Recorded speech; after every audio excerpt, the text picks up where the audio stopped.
В Московском Новоспасском монастыре молитвенно почтили память епископа Иосифа Чепеговского. За богослужением впервые в истории было совершено величание собору аланских святых. Всеночное бдение в храме Покрова Пресвятой Богородицы возглавил управляющий делами Московской патриархии первый викарий святейшего патриарха в Москве митрополит Воскресенский Дионисий. Его высокопреосвященству сослужил епископ Владикавказский и Аланский Герасим. В архипасторском слове владыка Дионисий сказал о жизни и деятельности епископа Иосифа Чепеговского, о его вкладе в распространение и укрепление православия в Осетии. Архиерей также сказал о приближающемся знаменательном юбилее тысячелетия крещения Алании и о том, что в эти праздничные дни святейший патриарх Кирилл планирует посетить Осетию. После всеночного бдения в храме усыпальницы на месте погребения епископа Иосифа была совершена панихида. Преснопамятном рабе Божием, преосвященнейшем епископе Иосифе, покой и тишины блаженной памяти Его,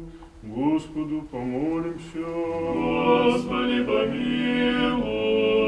Иосиф учредил Осетинское женское училище, упростил и приблизил к русскому осетинский алфавит. Он разработал осетино-русский букварь, вместе с помощниками перевел на осетинский язык священную историю Ветхого и Нового Заветов. Указом Священного Синода по собственному прошению Преосвященный Иосиф был определен на покой в Новоспасский монастырь. Епископ Иосиф был погребен в монастырской усыпальнице. Его могила не сохранилась.